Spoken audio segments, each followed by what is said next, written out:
Ugh. Every time I open my eyes, just a tiny bit, floods of piercing white lights made me shut them pretty quickly. God, they stung like a... well, you get the idea. Clearly the decorator of this room didn't take the patient's eyesight into consideration. And that bloody constant beeping. Jesus, I don't care if you can't tell if my heart stopped beating or whatever. Just take my sanity into consideration first, please. To be fair, I was all too familiar with this setting, staring up at the pasty, thoughtless ceiling. Sad, really.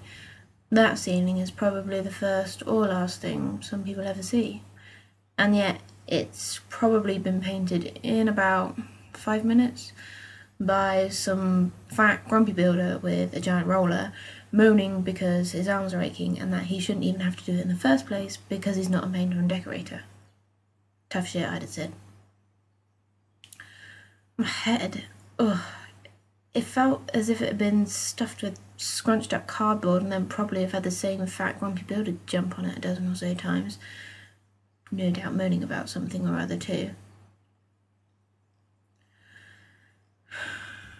The only thing I remember was the feeling of utter hollowness. That's the only way to describe it. Just nothing. Hollow, empty, whatever you want to call it. Tears streamed from the corners of my closed eyes, across my cheek and down into my ears, eventually seeping into my hair.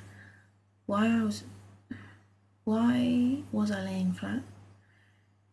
I jumped slightly, my eyes snapping up as the door clicked open. I knew someone had walked in, but who I wasn't sure. What on earth had they done with my glasses? I didn't have to wait for them to come close enough, as I recognised the voice almost as soon as she spoke. "Poppy?" she questioned. I nodded blankly, not really wanting to acknowledge her presence. When she did eventually come into my range of decent sight, I could see the look of concern on Dr. Young's face. I blinked purposely, waiting for her to speak. Are you all right?" I shook my head. What a stupid question that was. I think she realised it too, and perched herself on the side of my bed. She must know by now the full extent of my crappy situation, why I'm disgusted to be here yet again, why I'd like to get out of here as soon as possible and make an attempt to sort my life out, why... You can tell me. Okay, so maybe she didn't know. I shook my head again, protesting. Yet, as I did, the words simply started to tumble out of my mouth. I couldn't stop myself. Mum, she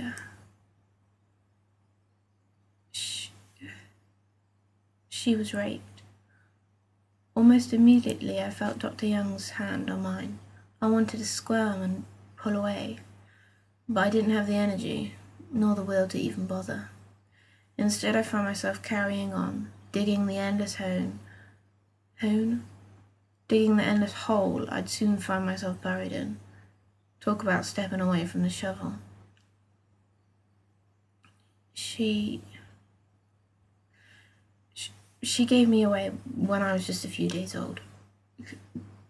Couldn't handle it, I guess. I desperately wanted to stop. Every ounce of me was screaming to step away from that bloody shovel, but I couldn't. Ever since, I've been bundled into 6 different foster families and 7 different foster homes. And then I found them. They'd never done it before, and at times they were a little overprotective. But other than that, they were all I could wish for and more, really.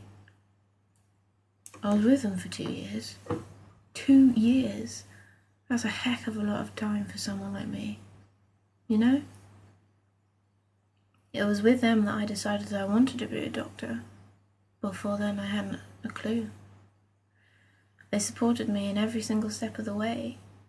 Although I'm sure if I said I was going to be anything else, they'd have done the same thing.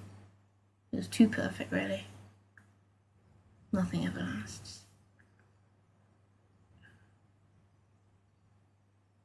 We were on the way to look at college. A bloody good one and all. I'd worked so hard to get the grades I needed for it. We were at a set of traffic lights.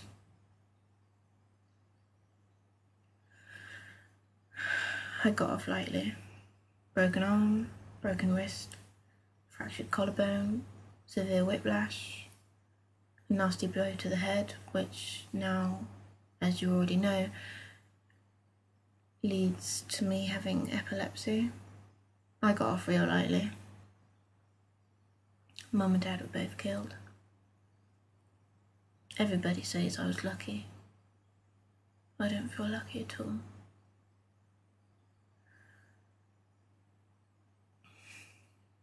But that's when I found Mum. She just blurted it out one day. I was just as shocked as she was, I reckon. We never looked back. We got a new house, close to my college, and closer to here. I guess it just shows how stupid I am, really, thinking it would last. Sorry, I mumbled, breaking the silence. I felt utterly embarrassed. Here I was, just finishing the story of my pathetic excuse for an upbringing in front of someone that I'd known for barely over an hour. What an idiot. Dr. Young didn't say anything. In fact, I was beginning to wonder if she was still even there. My eyes were glued to the sheets of my bed in an attempt to harbour any dignity I had left. You probably get heaps of people piling their problems onto you each day. The last thing you need is my crap on top of that, I added, trying to justify the bollocks I've just said. I finally looked back up at Dr. Young. I could tell she was struggling to keep emotions together. She smiled crookedly. I watched her stand up, straighten her overalls before touching my cheek lightly and quietly making her way out of the room.